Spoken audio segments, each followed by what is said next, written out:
We head to the bottom of the third inning here in Auburndale, Florida. New Jersey City, game 7 of 8 on this trip, and Bolano will get his first at bat of the day, hitting 111 overall. Orlando Bolano, the right fielder from Hoboken.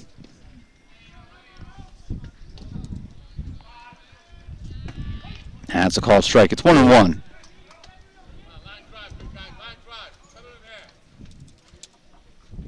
Bolano, who started the first 2 games of the year, lost to Centenary in the win over Daniel Webster, chops that one dribbler foul.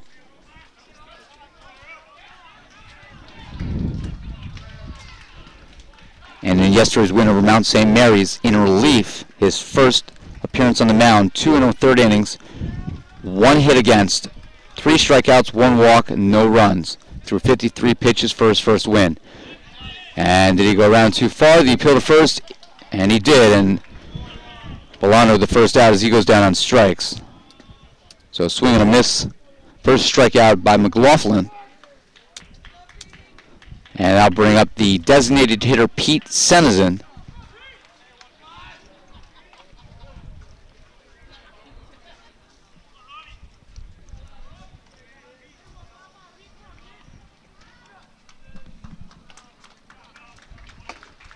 Once again, the Gothic Knights with the check swing, but Senizin's able to hold up.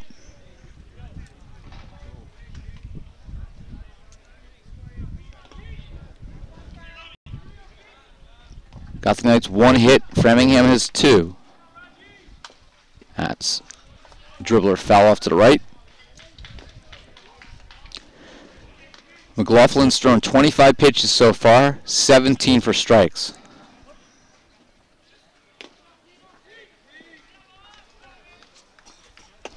Inside.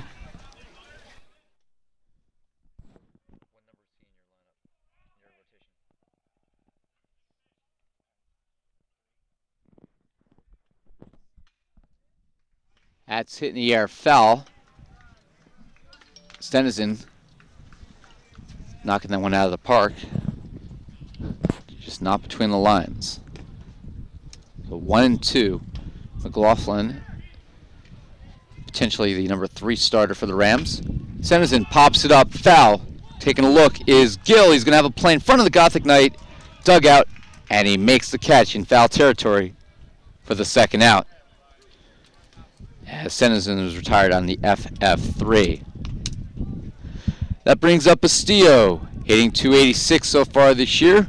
Third baseman hitting 9th, getting the start in game 2. If he gets on, Rob Roman would be due up.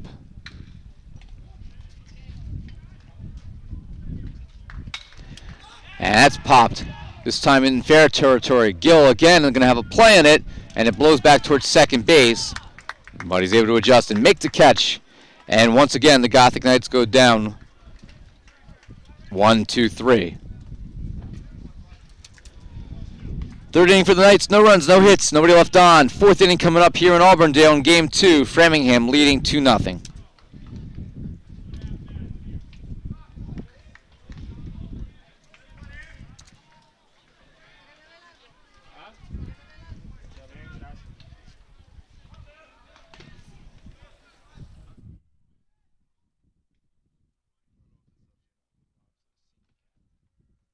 Okay.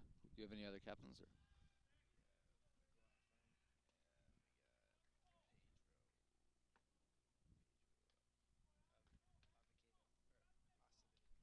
Thank you. It definitely helps.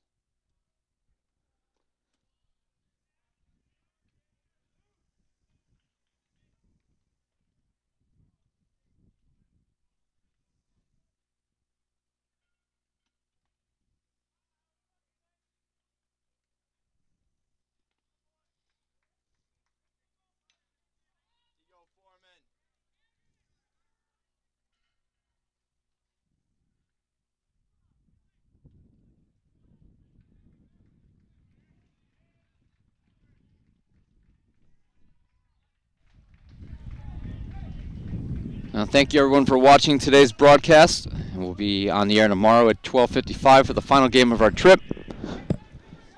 Pedro Garcia will face the number 4, 5, and or actually number 5, 6, and 7 hitters, Foreman, Blydell, and Gerard. Foreman, who takes a strike 1, lined out to left in his first at bat.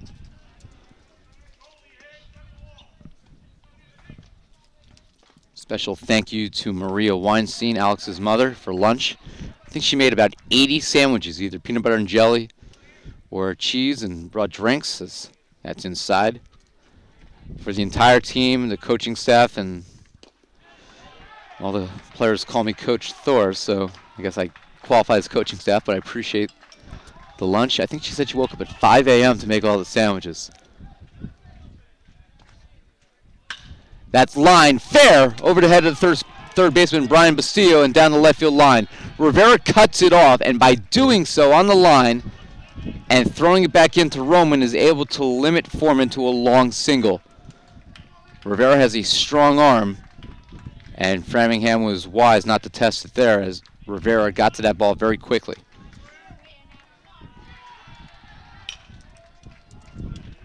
That will bring up Blydell's average is now down to .095 after today's action, but he did have a single in the second inning. He scored. Fly ball on the first pitch to Rivera. Blydell swinging at the fastball. And that's his second out, or the first out, I'm sorry. I originally had Foreman down as an out, but he had a single, so that obviously is incorrect.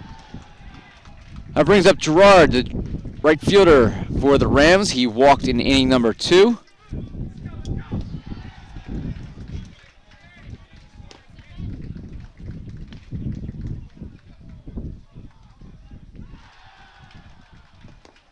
And first pitch is a ball.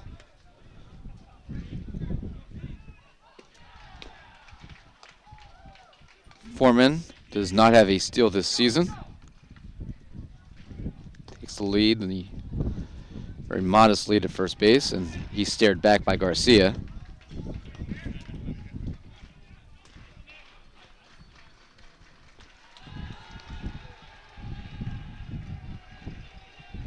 Ground ball to Martucci. Throws to Roman for 1. On to first. Not in time, but the Knights get the force. So a fielder's choice. Foreman's retired 6-4, 2 away for Everett, the catcher, who had an RBI fielder's choice in inning number 2 to account for the only run Framingham needed to take the lead. It was the first run of the game before they later scored on an error. The first error for the Knights in today's doubleheader. That's lined into right center field, and that's going to be a base hit. Patterson's over. Gerard around second, on his way to third. He's being waved. Now he's being held up. Got the stop sign from head coach Brian Blumsick. And it's a double for Everett. It's his second double of the season.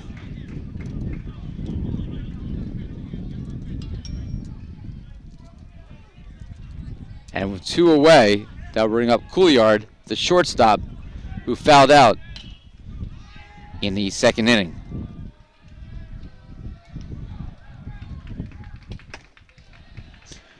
Inside pitch by Garcia is ball 1. Wendell Rodriguez will be the starter tomorrow against CUNY.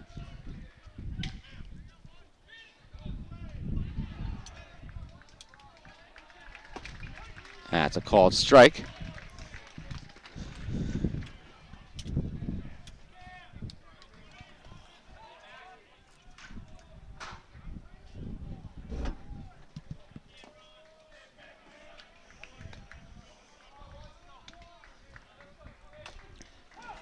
Foul tip in front of Winters, picked up by home plate umpire Kyle Clank. And Rivera, Garcia, I should say, is 1 strike away from getting out of this inning. He's only given up 4 hits and 1 earned run. Framingham leading 2-0 as we play here in the top of the 4th inning. Jack swing foul.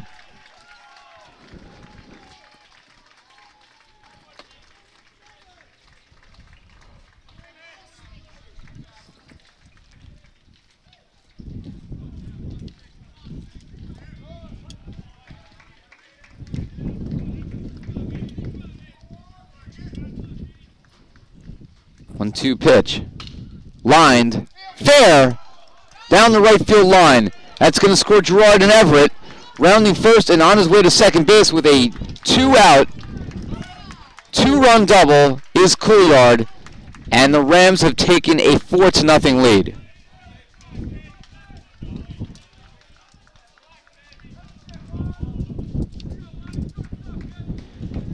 And that takes us back to the top of the order for Cologne, the second baseman. His average now down to 474, though. He struck out twice in today's game.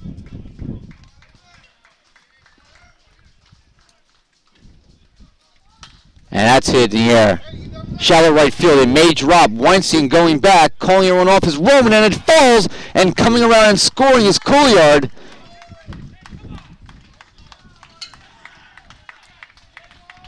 And it's an RBI bloop single for Cologne.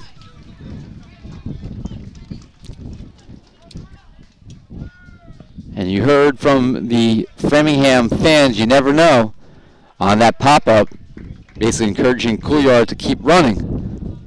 And that is indeed what happened there, as that ball fell in between Roman, who called everyone off, along with Weinstein and Bolano.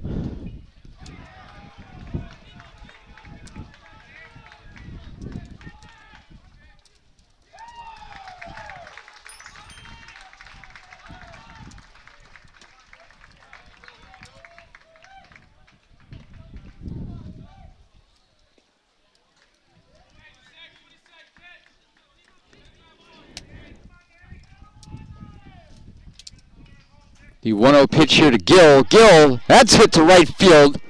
Yet again, a upstate field hit here for the Rams. Cologne goes all the way to third base.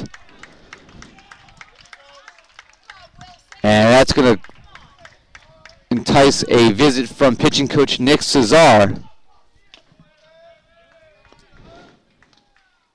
As the fourth consecutive hit here for the Rams, their fifth of the inning, including back-to-back doubles, and now 2 consecutive singles. Cologne moves to third, and the runners are on the corners for Framingham. A team that was 1-5 entering today's action, but the Knights right now are looking like they are going to drop both ends of today's doubleheader if their bats do not pick up. But they need Garcia to get this out and get out of this inning.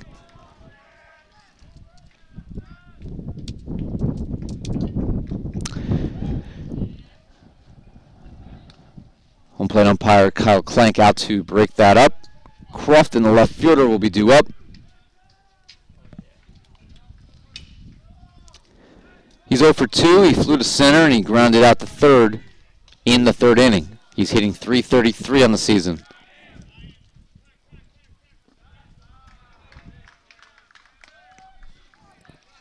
Timeout called by Brian Bastillo.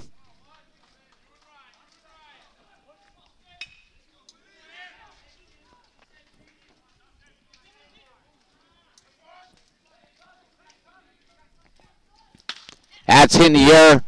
Right center. Patterson over, reaches out and makes the catch to end the inning. So Crofton hit that ball well, but Patterson read it right off the bat and was able to get to the gap to retire the side. But Framingham here in the top of the fourth in another 7-inning game. 3 big runs. They had 5 hits, 3 singles, and 2 doubles, and they left 2 on. Head to the bottom of the 4th inning here in game 2, and it's 5-0.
Bottom of the fourth inning, and Rob Roman, the second baseman, will be due up. And scorches that one to center field.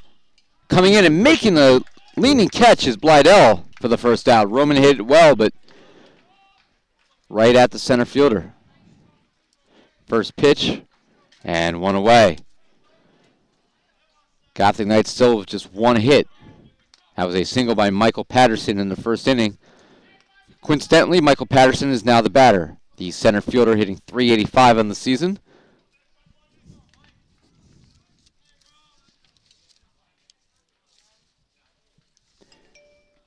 And the curveball to the biology major. Is a called ball. His parents, Bob and Karen, are on the trip. That's hitting the air to right center field. That's going to fall for a base hit. Patterson with his second hit of the day. Averaged back to about 400. And with one out, the Gothic Knights have a base runner. That will bring up Martucci, the shortstop. He was the leadoff hitter the last few days. Bats third in this game. Martucci lined into an inning-ending double play, a 6-3 double play. That one's hit sharply to third base. That's going to be a base hit as it gets by the diving Foreman. Patterson goes to third standing up. And that's a double for Martucci, his fifth double of the season, his fourth in the last 2 days. And with just one out, Martucci and Patterson in scoring position for Alex Weinstein. And we're really starting to feel the sun here in Auburndale. Alex Weinstein, the batter, he flew out to deep left field in the second inning. Now hitting .320 in the year, he takes a ball, ball one.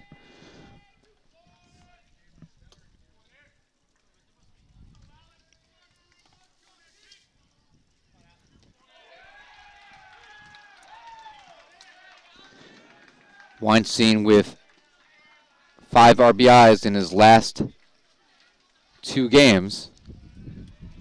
Coming in, he had a sacrifice fly for 1 in the last game, so now 6 in the last 3, and he's got 7 on the season. 2 balls to Weinstein, and that's high, and a walk would load the bases for Alex Winters. For Ryan Winters, I'm looking at Alex Weinstein's name, and just invented a brand new player. 3-0 pitch to Weinstein. That is a strike. That would be a pretty good player, though. Combination of Alex Weinstein and Ryan Winters. A first baseman / catcher who can hit for power and average. That's inside for ball 4. And with the bases loaded, Ryan Winters to the plate. Hitting .526. He flew out to right field. In his only at bat in the second inning, he's in the 5 spot today. Andrew Rivera is on deck.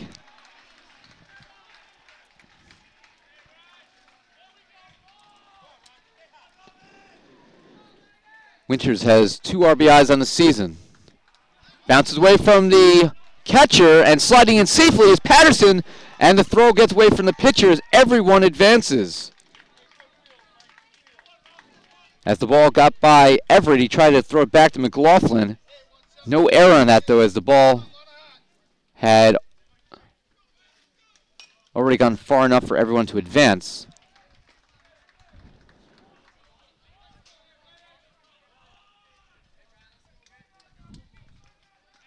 We're going to officially call that a wild pitch, as it did bounce first.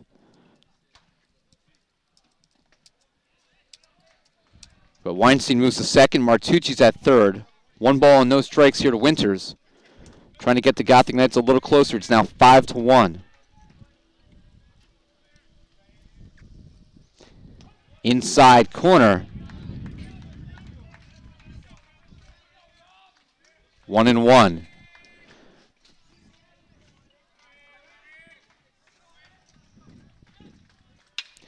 Hit sharply to left field. That's a base hit.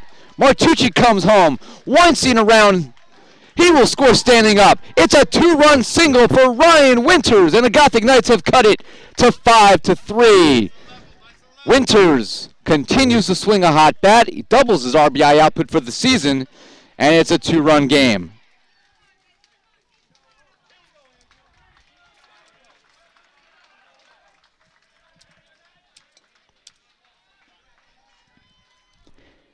And that will bring up Rivera.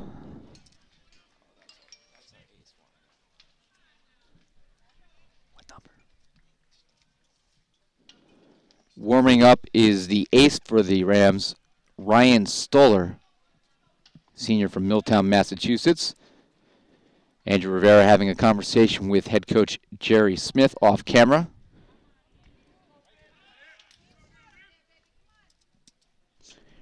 Rivera is 0 for his last 8.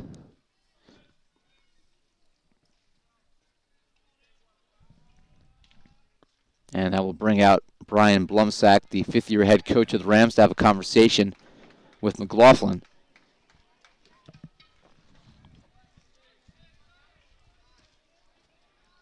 Gothic Knights trail 5-3. They had been behind 5-0. Showed their resiliency yesterday as home plate umpire Kyle Clank out to break this luncheon up.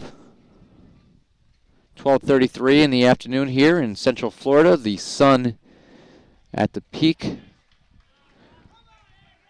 and it's starting to get warm. It's probably about 80 degrees right now.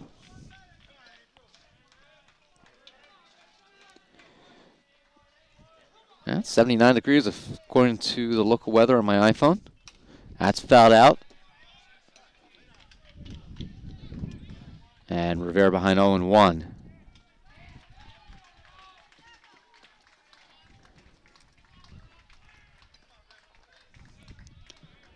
Winters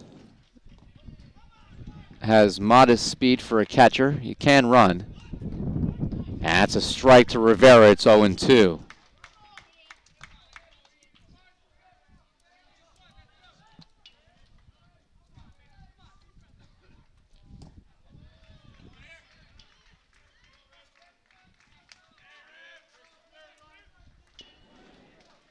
Winters on the year, 1 for 1 in steals. Line drive, diving as a second baseman, but Cologne can't come up with it. Winters will have to stay there because Blydell quickly got over to smother that one. But Rivera breaks the 0 for 8 streak with a single through the right side. 1 away still. The Gothic Knights have had 5 consecutive base runners. A single, a double, a walk, followed by 2 more singles, and that will bring up Orlando Bolano, the right fielder, the number 7 hitter. And he hits in the air to deep left center field, going back, and it's going to be off the wall in the gap.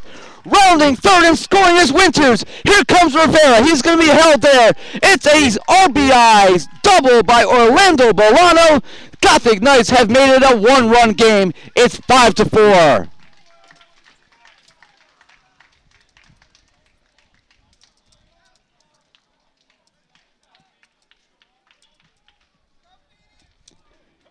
And the Gothic Knights with 4 runs home here in the bottom of the 4th inning. And for Orlando Bolano, just his 2nd hit of the year and his first extra base hit as a Gothic Knight. Pete Senizin now the batter for the Knights. And that's hit in the air to shallow right field. Skying high is that ball. Coming back is the second baseman, Cologne. And he makes the catch. It was not deep enough to send the speedy Rivera, and there's now 2 away. Senizin not patient there. He swung at the first pitch.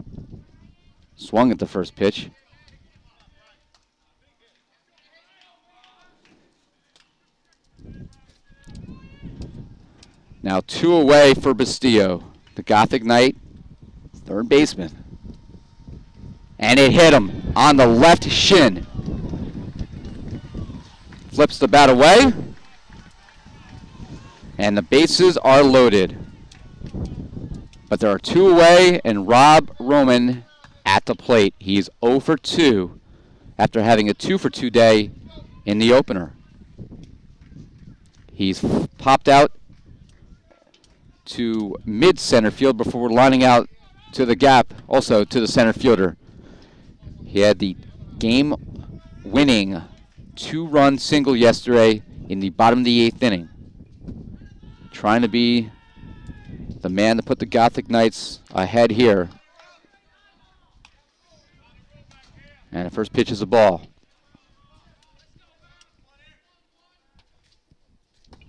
That's low. It's 2-0 to Roman. Rivera stands 90 feet away. He represents the tying run.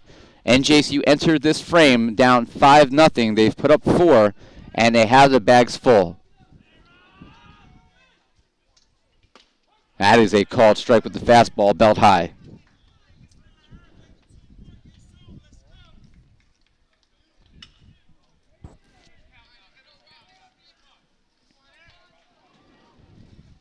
Pitch to Roman. Blooper. And coming in and making the catch is Cologne. And that's going to end the 4th inning. So Roman does not hit that well and allows Cologne to come in to make the catch to end the inning as the Gothic Knights leave the bases full. But not before scoring 4 runs on 5 hits. And after 4 innings here in Auburndale in Game 2, it's a 1-run game. It's 5-4 Framingham.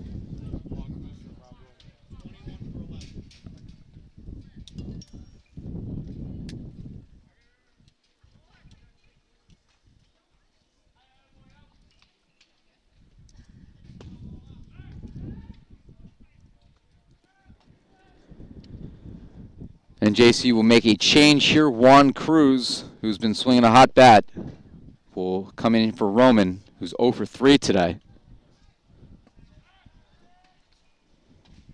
Pedro Garcia will try to keep this deficit at 1.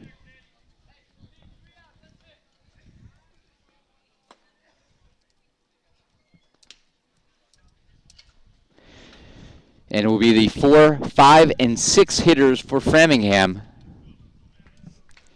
Roberge, Foreman, and Blydell. Each player has a single. Roberge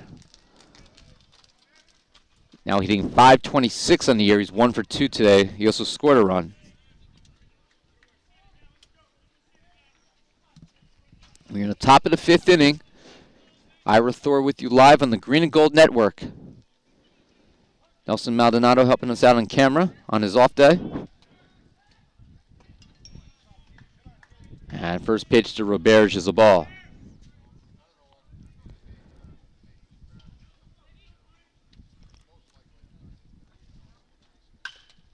Fouled down the left field line. 1 ball, 1 strike.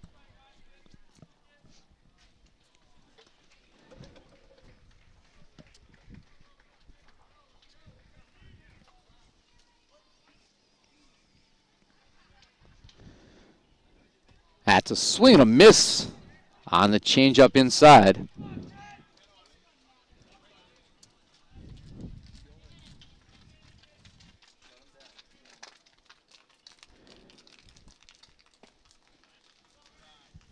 Now it's 2-2 as that pitch is outside.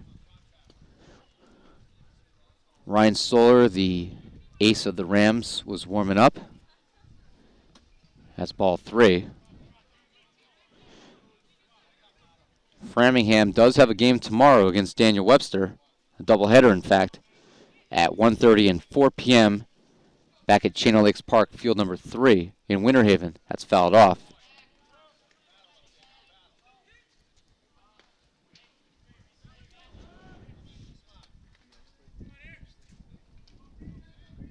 Gothic Knights played Daniel Webster last week on Saturday, the first day of the trip. That's lined. Cruz is right there at second base for the out. 1 away. And JCU defeating Daniel Webster in the opening game of this trip 1-0. As our camera guy today, Nelson Maldonado, had a cool 1-0 shutout. The first 1-0 victory for the Knights since 1974.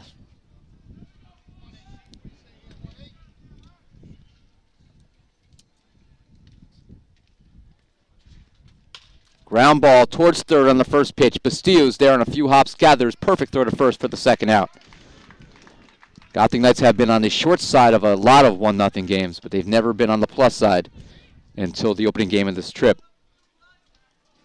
2 away, and that will bring up Blydell. And, of course, those watching know how that game ended. A play at the plate ended that one as Daniel Webster tried to score from third on a single. As Rivera hit Cruz to Cassiano, who applied the tag, and we put the video and the still frame image. As that's grounded to third, it's going to get by Bastillo down the line for a base hit. Blydell's going to stop there, so it'll be a 2-out single. That's his second hit of the day.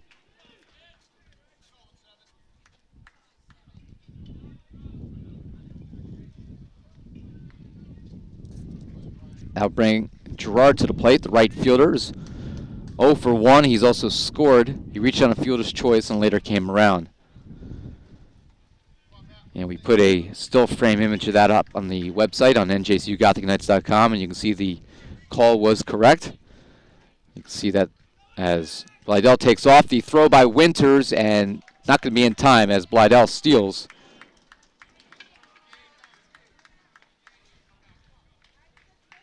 That's his first steal of the season. Also his first attempt. That was ball 1 to Gerard. And you could see the runner for Daniel Webster was tagged out about 4 inches before he can get his hand on the plate. So Cassiano did a tremendous job blocking the plate. That's ball 2. Between Winters and Cassiano, Winters is much better offensively. That's why he's in the lineup, entering the game hitting .600. Cassiano just .167. Although Cassiano does have a power threat. Defensively, though, Cassiano the better of the 2 players right now.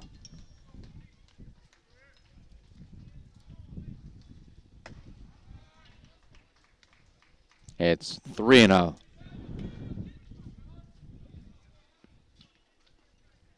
And you wonder if Cassiano had started the last game, would it have had a different result? Would that ball have gotten by Cassiano that Winters was unable to hold on to?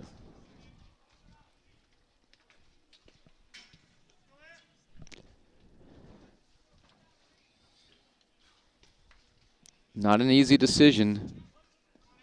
Being a head coach is not easy. A lot of decisions you have to make. Sometimes they work out, sometimes they don't. That's a called strike.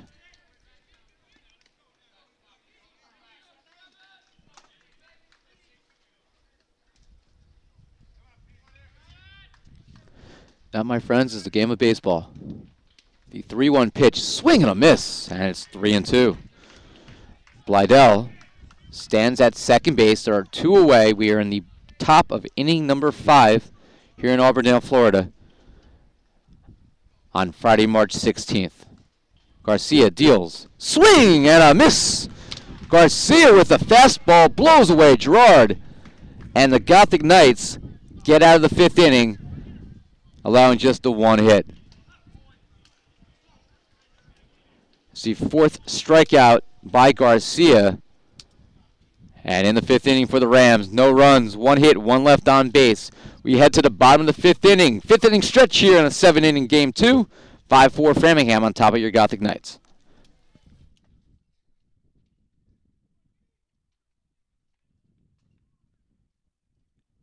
Okay, that's good.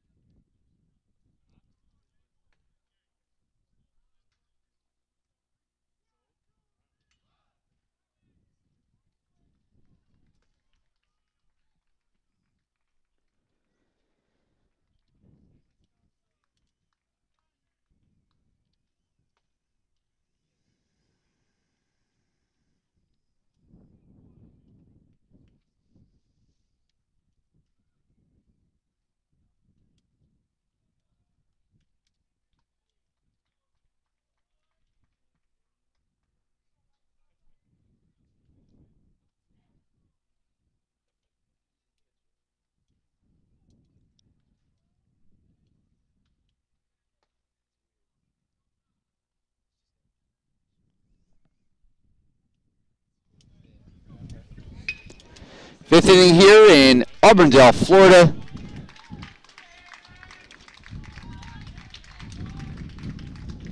We thank those of you watching out there as NJCU continues its spring trip 2012. Michael Patterson, the leadoff batter for the Knights. He is 2 for 2 today and fouls off the first pitch to our right. His average now up over 407. I said it was probably close to 400, and it's exceeding it. Early hits in a short season like this can really jump your average quickly. Over days can drop it quickly. That's popped in the air, shallow right center. Cologne goes back, coming in and making the catch is Gerard. One away. So Patterson retired for the first time. Martucci, who has a very comparable batting average, he comes to the plate. The shortstop for the Knights hitting .406. He doubled and later scored in the fourth inning as NJCU sent 10 men to the plate. Martucci is also lined into a double play on a sharply hit ball that Patterson got caught off first base and was thrown out. 1 ball, no strikes. Martucci will be followed by Alex Weinstein. That's in the air. Shallow right field, and it's going to be caught by Ivan Cologne, shielding his eyes from the sun. And at the last minute, that ball carried a little bit more than he anticipated, and he was able to recover and make the catch for the second out. So 2 away, and that will bring up the dangerous Alex Weinstein. Weinstein 0 for 1 today. Flew out to deep left field. He also walked and scored his last at bat, hitting .320. And he takes ball 1. 5 runs, 8 hits, no errors for the Rams. 4 runs, 6 hits, 1 error on your Gothic Knights. Check swing foul. See, Weinstein's a little frustrated that he did not lay off that pitch inside. Would have been ball 2.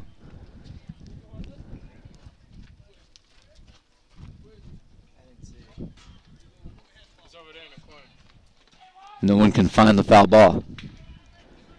Kevin Valley, freshman for the Rams, out to search for it. Finally tracked it down. The 1-1 pitch. That's hit in the air to deep left field. How far is that going to go? It is not going to go far enough.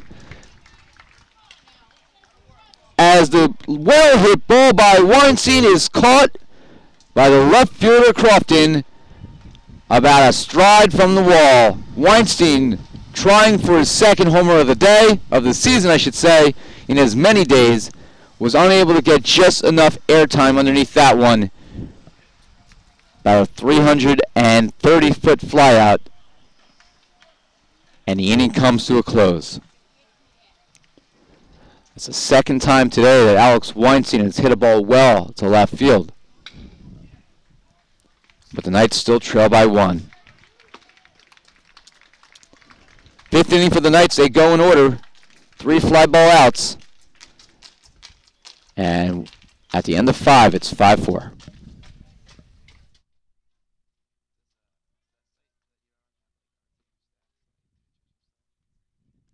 I'm on your website, so they have, well, your stats are up, whatever Kathy Lynch, SID, has.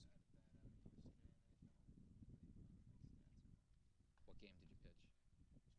Not up yet. I don't think they had the stats for that. There was 1 game they were missing.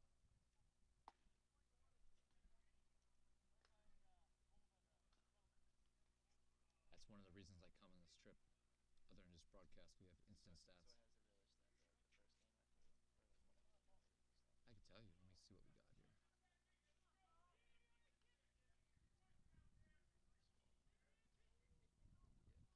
1 inning pitch, 2 walks, 1 strikeout, no hits. It's fair outing. Top of the 6th inning, and the catcher Everett is up. Everett had an RBI fielder's choice ground out in the 2nd inning. He doubled and scored in the fourth. And he fouled off the first pitch to our right as Garcia out for another inning of work. And he gets ahead 0-2. Garcia, very modest pitch count, 82 pitches, 52 strikes. That's hit in the air, foul. Weinstein shielding his eyes and is unable to make the catch. I don't think he would have been able to get there in time anyway, as it caromed off the entranceway to the Gothic Knight dugout and into the dugout, and Nick Cesar, the pitching coach, picks up the loose ball and throws it back to Ryan Winters. On trips like this, the home team is responsible for supplying baseballs. NJCU, the home team in Game 2. Framingham was the home team in Game 1. Check, swing, foul ball there. It looked like Everett tried to hold up and had a weak swing. Was able to get a piece of it and remain alive. If you're not going to get a full swing, that's what you want to do. You want to get enough on the ball, foul it off, and come back for another pitch. Fouls this one off again as well. And that one is, I have no idea where that went. Turn my head to look behind me to see if that was going to head off over by the concession and restroom area, but that ball not to be found. Fifth pitch of the bat here by Garcia. Check swing. Ball got by Winters.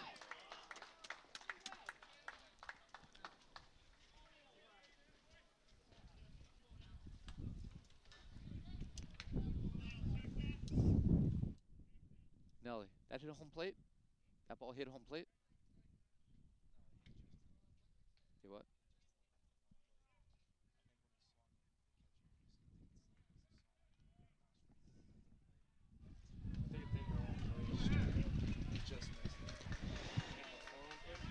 Everett strikes out, and he's going to take first base. I'm going to think about that for a second. Couillard's up.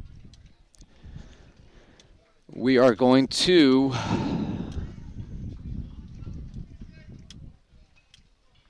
it's so close. That pitch is outside.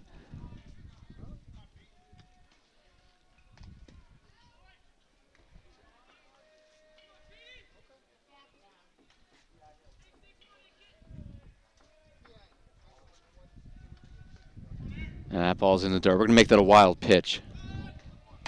That's high.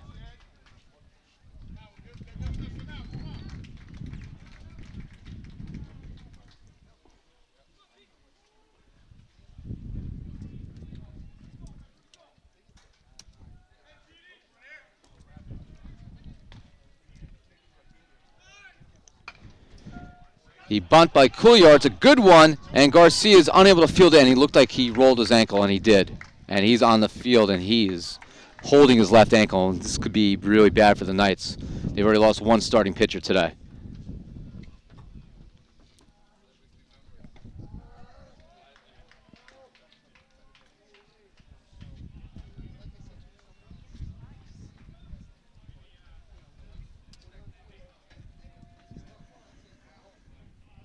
And head coach Jerry Smith out with pitching coach Nick Cesar, try to help their young pitcher.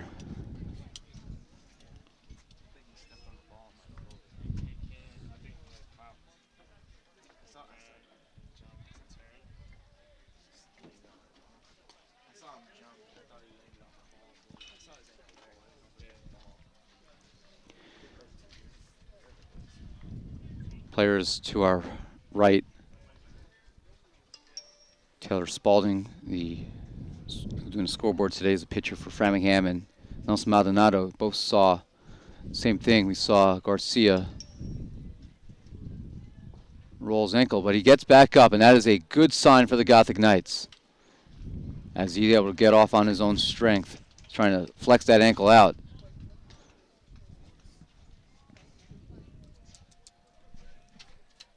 What's the count, do you know?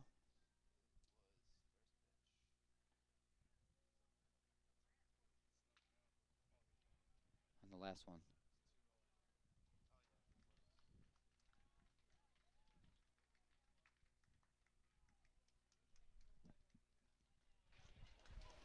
And Pedro Garcia looks like he is okay, folks, and looks like he is going to try to test this out. As the trainer on site came out to check on Garcia, and he went down in a heap there, and that was one of those situations that is kind of scary, because when he went down quickly and immediately grabbed his ankle.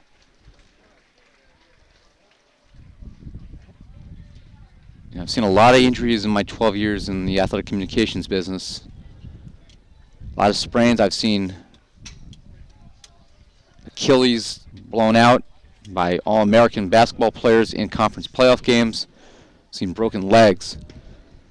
And anytime a player goes down in a heap that quickly, when you've seen this many injuries over the years, you're always worried for the health of that player. Officially, we're going to credit Couillard with an infield bunt single to the pitcher who advanced Everett. And with nobody out here in the 6th inning, head coach Jerry Smith having a conversation with Garcia. And that's going to be it for Garcia as he tried to test out the ankle as he limps off the field, but looks like he is okay considering. But the Gotham Knights are going to go to the bullpen as he gets a high five from his teammates. And it'll be Kevin DeMoro to pitch for the Gothic Knights for the 2nd time. So Garcia out of today's game in the 6th inning. And we will have a pitching change. We'll tell you a little about Kevin DeMoro's previous outings, including game 1, as we make the pitching change on the live stats.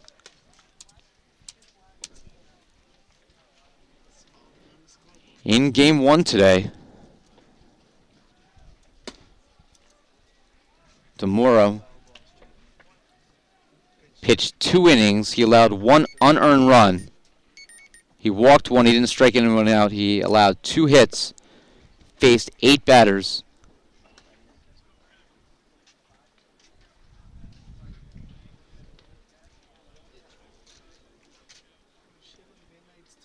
He gave up the eventual winning run, the 3rd run that made it 3-1.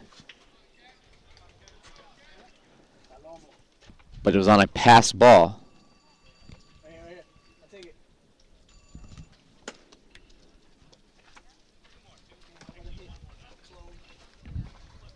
keep it going, Cologne.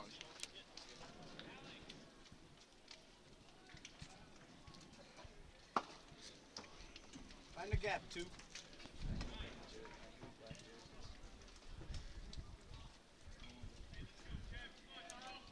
And DeMoro now in a big spot for the Knights. Nobody out here in the top of the 6th inning. NJCU trails 5-4.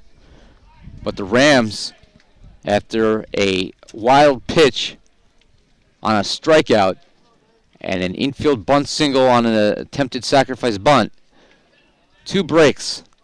And Framingham going to try to capitalize with their leadoff hitter, Cologne, at the plate. He's 1 for 3 with an RBI single.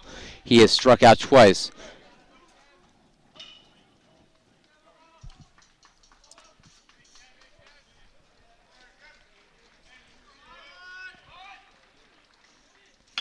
Showing bunt. DeMoro fields it. Throw to 3rd. No, to 1st. In time. Alex Weinstein was off the bag trying to field that bunt, but Juan Cruz, the 2nd baseman, came over.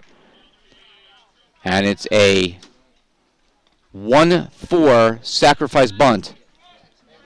And with 1 out, there's 2 runners in scoring position. Collard goes to 2nd. Everett to 3rd. For a moment, it looked like DeMoro may have a play at 3rd base. But Everett ran well there, especially for a catcher. And that will bring up the first baseman, Gill, hitting .333. He's 1 for 3 today.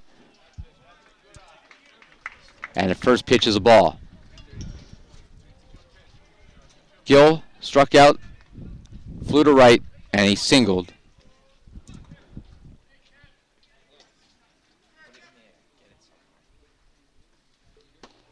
That's a nice curveball by DeMoro for strike one.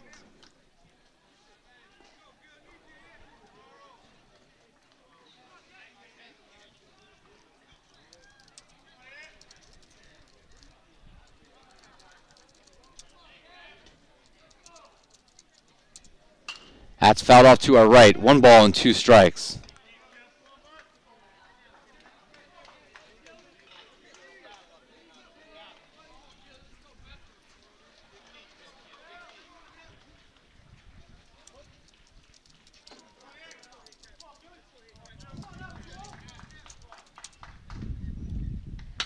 Ground ball. Martucci. The throw to third. You're going to have him in a rundown throw home. Now Winters. And the tag is applied as it's a 6-5 to 2-6. Had to think about that. So Gill reaches on the fielder's choice. Couillard stays at second. And it's a 6-2. Sorry, 6-5 to 2-6. That's not something you score today. Crofton hits it well, but it's fouled down the right field line for strike one. Let's go, Wilkett. 8-2-7.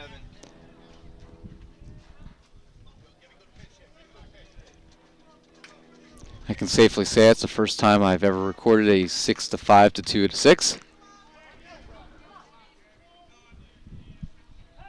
And time called by home plate umpire Kyle Klenk. 2 outs here. Top of inning number 6. The Gothic Knights clutching a 1-run deficit right now.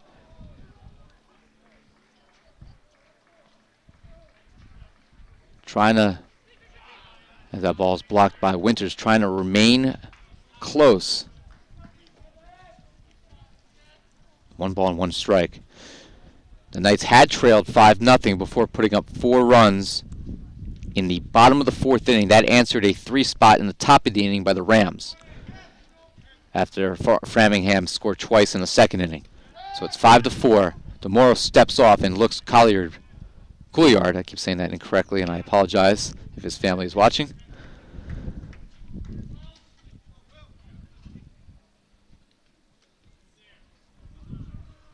One ball, 1 strike. As a called strike at the knees on the outside corner. Good location there by DeMoro with the fastball, and it's 1-2.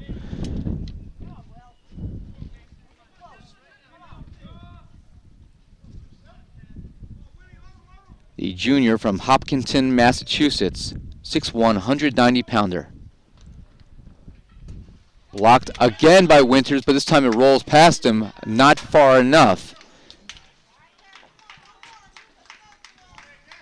There's been a couple times that Winters has been fooled by balls in the dirt. And it's 2-2.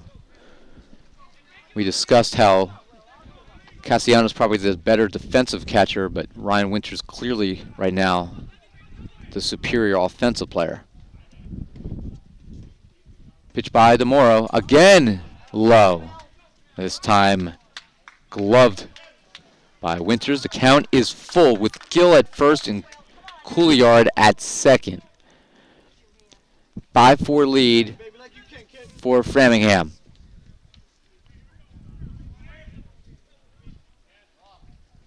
That's hit foul off to our right and out of play.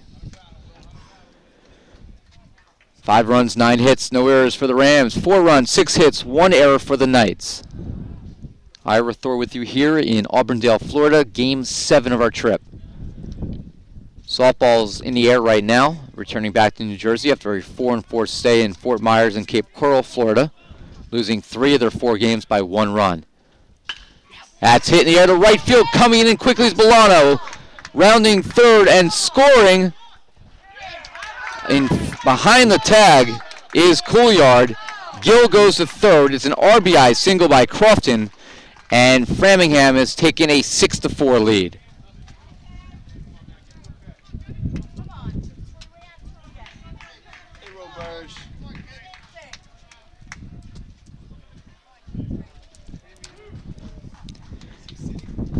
And that's going to bring up Roberge, the designated hitter, who is 1 for 3 in this game. He singled and scored in the second. He also grounded out to third and lined out to second.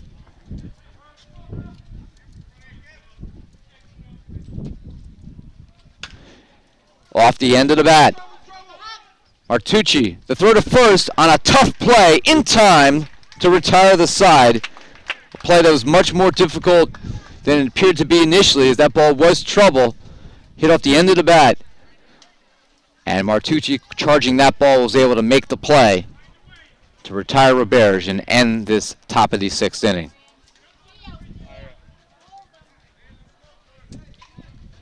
So a 6-3 for Roberge. Gill does not score from third.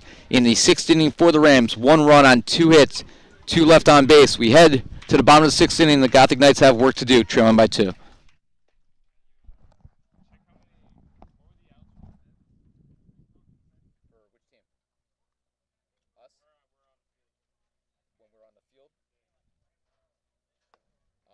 Roberge was an L4. Foreman was a 5-3. Lydell was a single. And Gerard was a strikeout swinging.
Bottom of the 6th inning here in Game 2. The Gothic Knights lost Game 1 3-2. They're down 6-4 right now.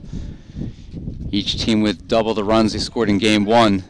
Gothic Knights scored 4 in the 4th inning. And Ryan Winters hitting .550 as a leadoff hitter. He's 1 for 2 today. He flew out to right field, then he had a 2-run single in the 4th. Swings and misses. Looked like a changeup there. And it's 0-2. McLaughlin only throwing 59 pitches. And Winters goes down on strikes. The throw will not be necessary from the catcher, as Everett was able to hold on to the foul tip.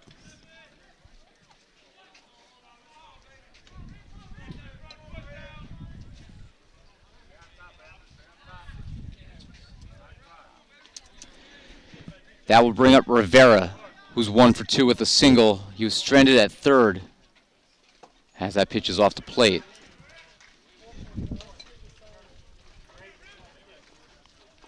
Six runs, 10 hits, no errors for the Rams. 4-6-1 for the Knights. Ground ball through the right side of the infield. That's a base hit for Andrew Rivera. So with 1 away, Gothic Knights have a runner at first, and that will bring up Orlando Bolano. Bolano with a 2-run double, his first extra base hit as a Gothic Knight, coming in the 4th inning. I am glad I wore white today. Oh my gosh, it is hot.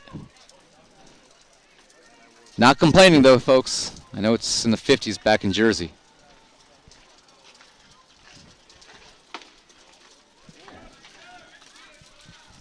This is probably weather we'll get down to Garrity Complex in mid-April if we're lucky.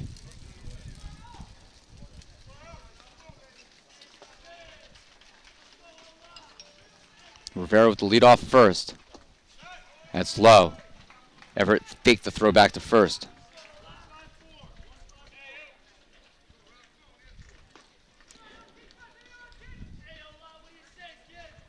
Rivera in the year, 3 for 3 in stolen bases.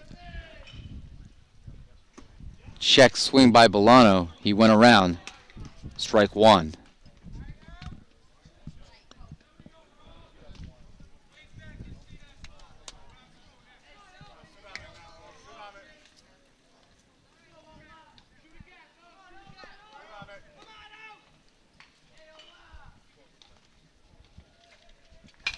That's in the air. Shallow right. It might fall, and it does, in front of Cologne, or behind Cologne, and in front of the right fielder, Gerard, who did not get a good jump on the ball. Cologne had to dive for that, and it was beyond his outstretched glove. And the Gothic Knights receive another hit from Bolano. He ended the game with just one in the year. He's back-to-back hits for him, and with the one out, I think that's going to be it for McLaughlin. Rivera, by the way, stopped at second base.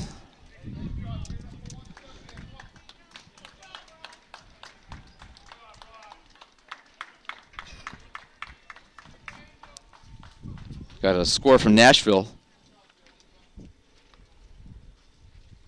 And the Gothic Knights dropped an 884-716 Baker match to Central Missouri. 884 in Baker is about as high as you'll ever see a team go. In Central Missouri, the number 4 ranked team in the country, I believe, 267 in their last game to win that match.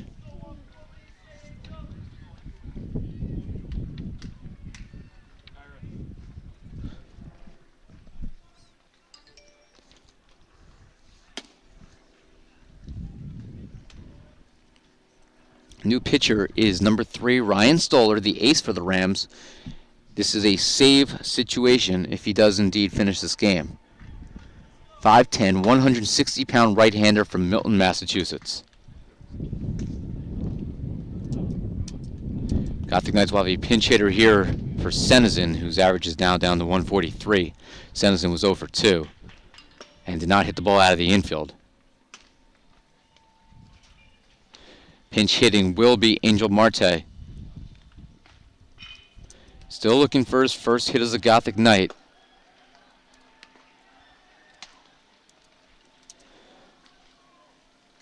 Marte now 0 for 3 at NJCU in his first year.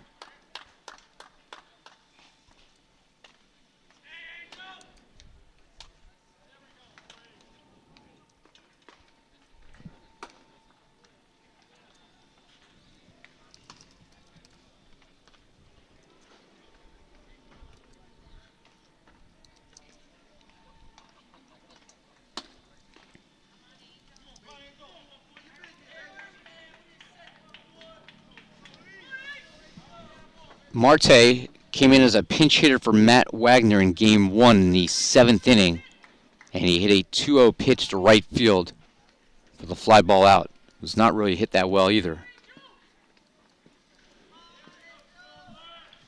What a great time this would be for his first Gothic Knight hit.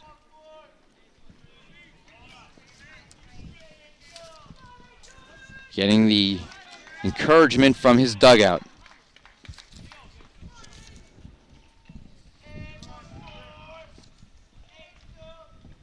That's in the air to straightaway center field, but making a play on it was Chris Blydell. That was a well-hit ball by Marte, but not far enough.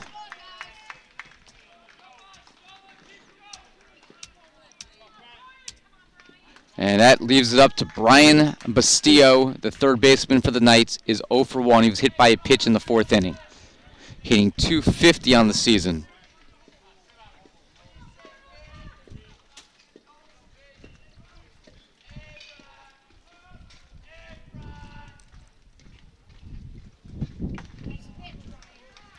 And a curveball is high.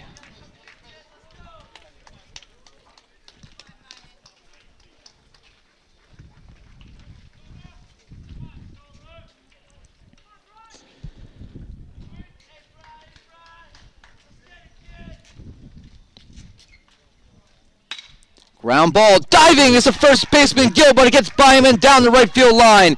Rounding third and scoring is Rivera. Bolano's going to be held up there. It's a 2-out double by Brian Bastillo. The Gothic Knight Junior co-captain has made it a 1-run game.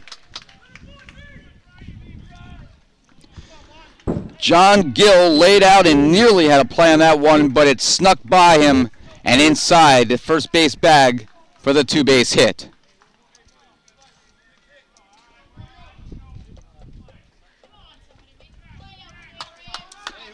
That brings up Juan Cruz, hitting .222, his first at bat of the game. He came in for Rob Roman. Single, at least ties it. Slowly hit the third. Foreman to first is just in time as Cruz swings at the first pitch and grounds out, and the Gothic Knights leave the potential tying and go-ahead runs in scoring position, and we end the 6th inning.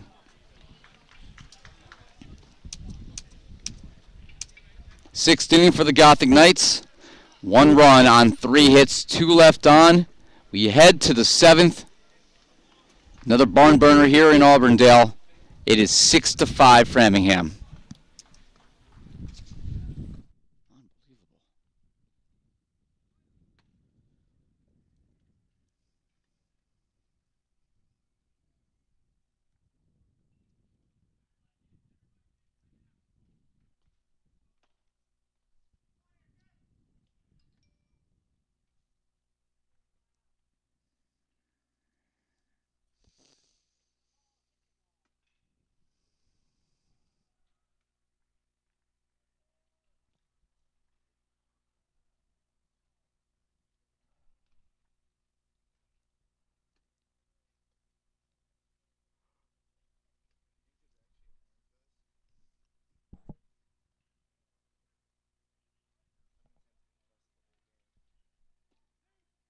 Maybe when it's over.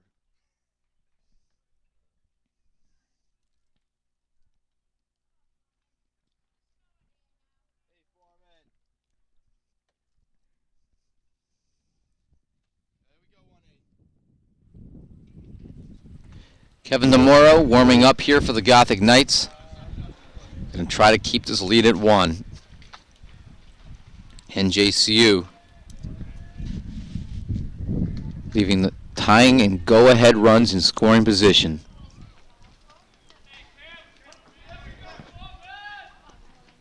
Foreman, the third baseman, takes a called strike, hitting .350 on the year. He made a big play there to just get Juan Cruz in time at first base. Foreman today 1 for 3, lined out to left, singled, and he grounded out to third. Swing and a miss at strike 2.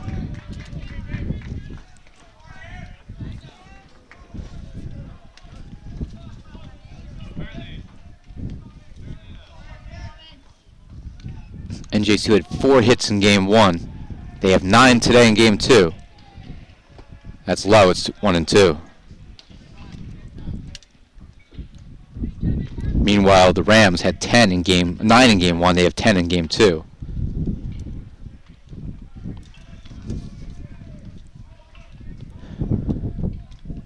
One-two pitch. It's high and outside. 2 and 2. Foreman, the number 5 hitter in the lineup, will be followed by Blydell, the center fielder, and Gerard, the right fielder. Adds hit in the air sharply, but right at Mike Patterson. And the line out for out number 1. For the center fielder, Blydell, his average is at 130 now in the season, and that's up because he's 2 for 3 in this game. 2 singles. He also flew out to left.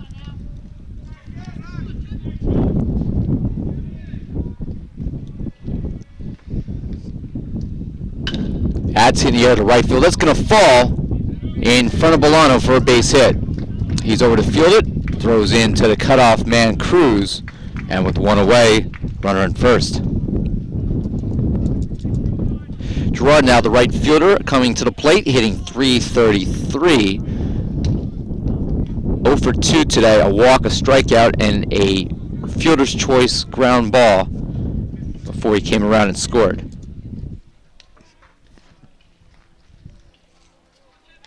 Throw back to first, and Gerard in standing.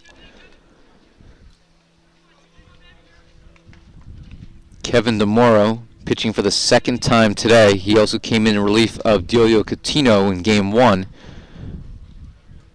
That's low.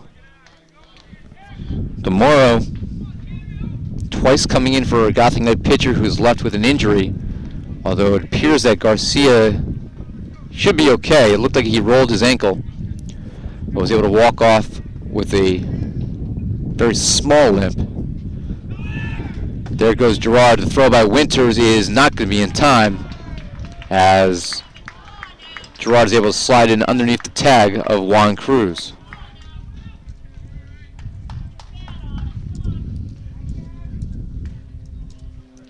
Two balls and no strikes to Gerard. Coutinho's injury appears to be the more serious of the two, as he left clutching his left elbow. That's fouled off to our right.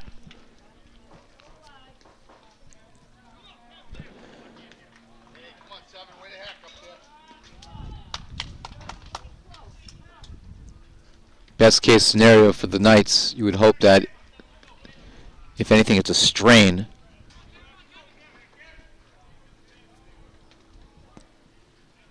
You worry about it could be ligament damage, and that would be probably a season-ending injury if that was indeed the case. That's Scott down the left field line. It's going to be caught by Rivera as he slides in foul territory for the second out. Rivera went a long way, went into a feet-first slide, and was able to make the catch about 5 feet into foul territory. Nice defensive play by Andrew Rivera. So 2 away for the catcher Everett, hitting .250 on the season. Got a double and a run scored today. He's also thrown out at the plate.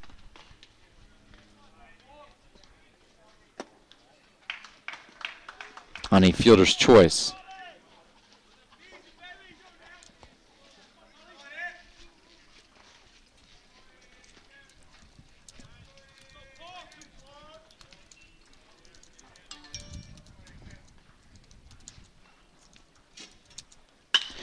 Hit in the air. Center field, Mike Patterson positioned perfectly to make the catch to retire the side. So in the seventh inning for Framingham, no runs, 1 hit, and 1 left on base. More drama here coming up. Gothic Knights head to the bottom of the 7th inning in a 7-inning game in game 2.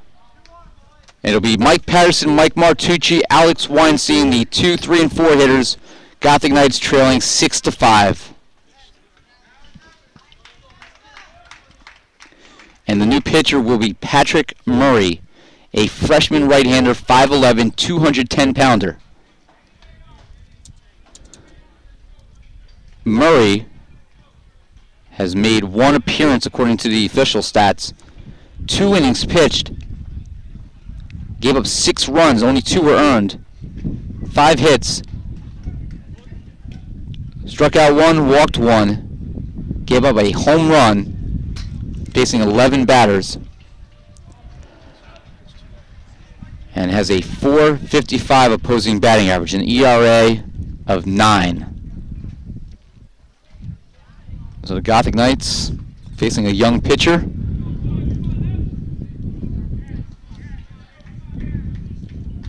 Big test for Murray.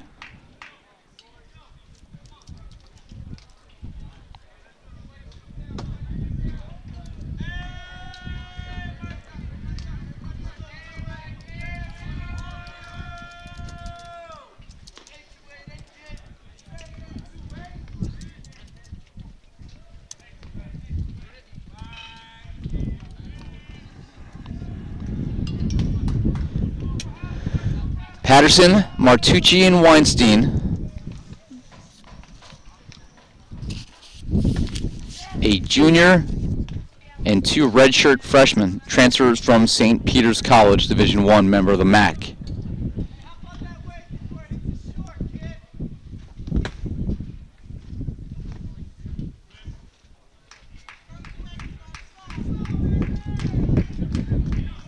products, Piscataway High School, St. Peter's Prep, and JFK Island. Mike Patterson will lead it off for the Knights. The center fielder hitting .393 now in the season. He is 2 for 3 today. 2 singles, a run scored. He flew out to right field in the 5th inning.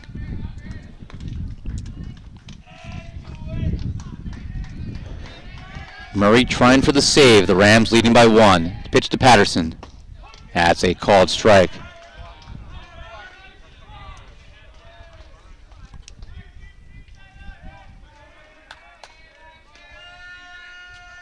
Everyone on the roster for the Rams, as that's fouled away, and it's 0-2, is from the state of Massachusetts. Everyone on the roster for the Gothic Knights from the state of New Jersey. Although Wendell Rodriguez wants me to list his hometown now as Ponce, Puerto Rico, and I've obliged. The 0-2 pitch, strike 3 looking. That's the second time today that Michael Patterson has been called out looking on strikes in the 7th inning of a game. 1 away for Michael Martucci, who hit his 5th double of the season in the 4th inning. He later came around and scored. He also lined into a double play and flew out to shallow right field, caught by Colon, the second baseman.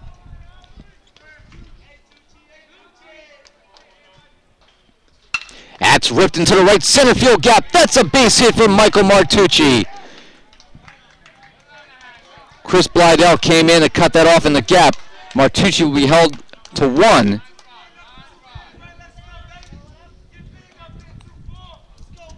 And with 1 out, that will bring up the first baseman, Alex Weinstein, who just missed a home run in his last plate appearance. And didn't miss by much more in his first at bat in the 2nd inning. 2 fly ball outs to left field. He also walked and scored, batting .308.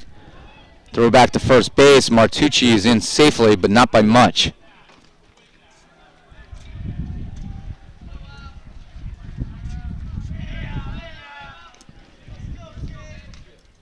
Chopped foul by Weinstein. Big at bat here. He's got 7 RBIs.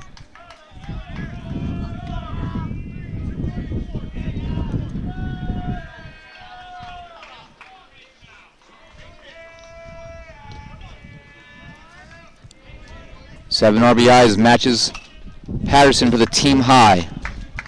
And a second foul ball makes it 0-2 to Weinstein with Ryan Winters on deck.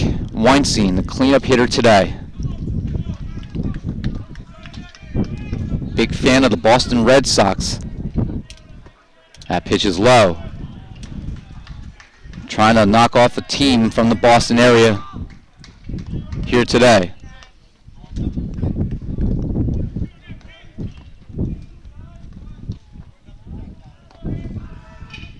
Martucci diving back in, and they almost got him. He got a hand in just before the first baseman, John Gill, could get the tag down. Good pickoff move by Murray. The 1-2 pitch to Weinstein is high.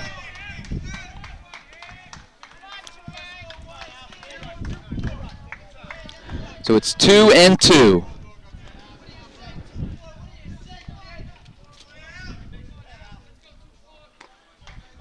Throw back again. Martucci dives in safely. They're really checking him.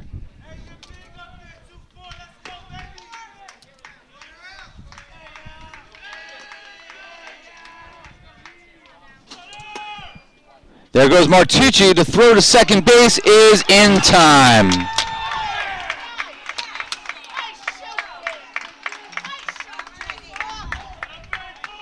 That was ball 3 to Weinstein. Second baseman caught that. So a 2-4 caught stealing. And now a 3-2 pitch to Weinstein. That's hit in the air down the right field line. Giving chase is Gerard, and he's unable to make the catch. It's going to roll by him, and Weinstein slides in safely with a double.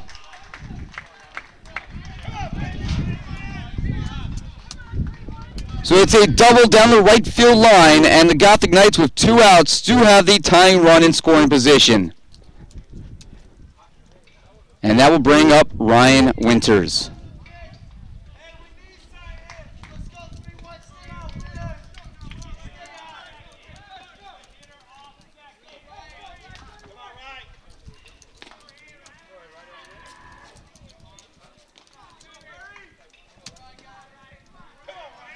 Winters today, 2 RBI single. He is 1 for 3. And the first pitch is a ball, now hitting .524 in the season. Weinstein runs well for a man his size.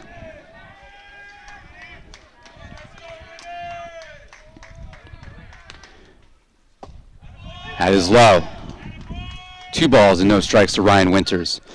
Once again, the Gothic Knights in a 1-run game in the 7th inning and have a runner in scoring position.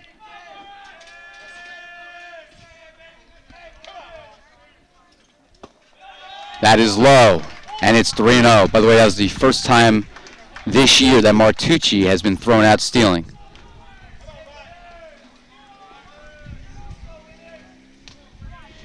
Rivera will foul Winters if he walks.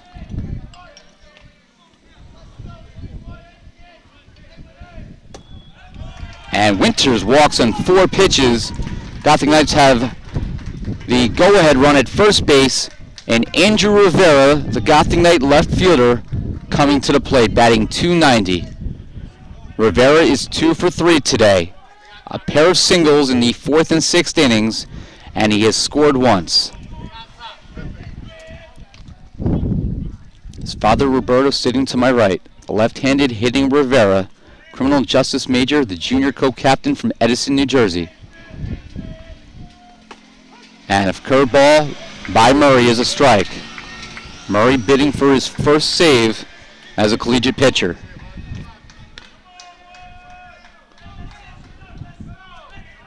Trying to hold the win for McLaughlin. Hit in the air, down the left field line. It is going to be foul and out of play into the Framingham bullpen. But it's 0-2 now, and the Gothic Knights are down to their final strike.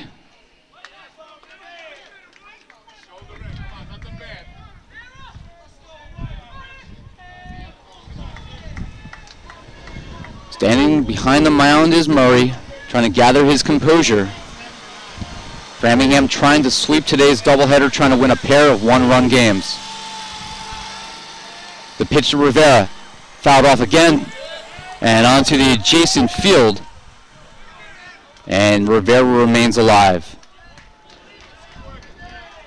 Weinstein with a bloop double down the right field line stands at second base representing the tying run. Ryan Winters walked in 4 pitches. He's at first. The 0-2 pitch. Ground ball towards first. Gill is there. He steps on first, and the game is over, and the Gothic Knights lose. Yet again, a 1-run game here in Auburndale.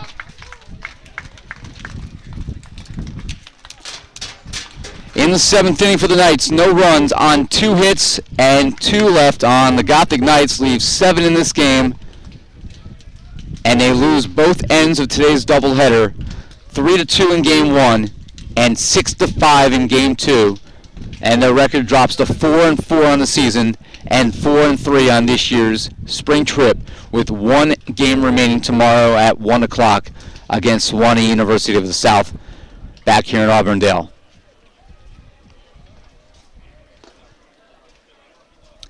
For Framingham, improving to 3-5 in the year. The Rams had 6 runs, 11 hits, and no errors.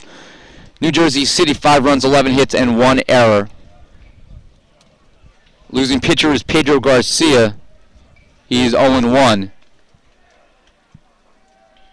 Meanwhile, the winning pitcher for Framingham is McLaughlin. He's now 1-0. Credit the save to Murray.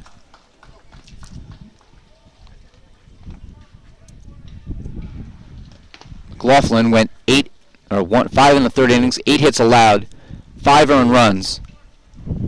Struck out 2, walked 1. Stoller came on, allowed just 1 hit in 2/3 of an inning on 4 pitches versus 3 batters. Effective appearance for him, and Murray with the save. 1 inning, 2 hits allowed, 1 strikeout, 1 walk.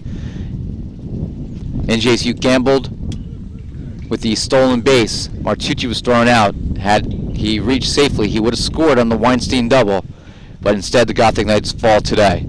Garcia, 5 innings, 9 hits allowed, 6 runs, 5 were earned, 1 walk, 5 strikeouts through 91 pitches before spraining his ankle, apparently, and leaving the game. DeMoro did a good job in relief. 2 innings, 2 hits allowed through 26 pitches.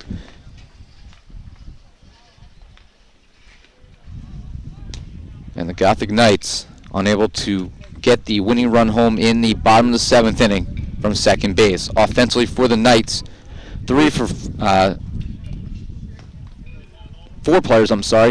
players had multiple hits. Mike Patterson, Mike Martucci, Andrew Rivera, and Orlando Bolano each had 2 hits. 2 RBIs for Winters and Bolano, 1 RBI short. NJCU hit 4 doubles in the game. So our final score in game number 2, Framingham 6 runs, 11 hits, no errors. NJCU 5 runs, 11 hits, and 1 error. And the Gothic Knights lose 2 one-run games today and fall to 4-4 on the season, 4-3 on the spring trip. Tomorrow it'll be NJCU against Sewanee University to close our 2012 trip through Central Florida. NJCU against the Tigers. That game will begin at 1 p.m. We'll be on the air at approximately 12:55 with the starting lineup as NJCU tries to cap this 2012 trip with a W. Special thanks today to Nelson Maldonado, who helped us out, the Gothic Knights ace pitcher, doing camera for us for our pair of games today. And also to Framingham's Taylor Spalding for helping us out doing the scoreboard here in the booth. Our final score, once again, in Game 2 of our doubleheader, it was Framingham 6, New Jersey City 5. The Gothic Knights fall to 4-4 on the season. For everyone in the New Jersey City University Athletic Department, I'm Ira Thor. Thank you for watching today's game here on the Green and Gold Network and on Ustream.tv. We'll talk to you tomorrow for NJCU against Sewanee. Until then, be well, everybody.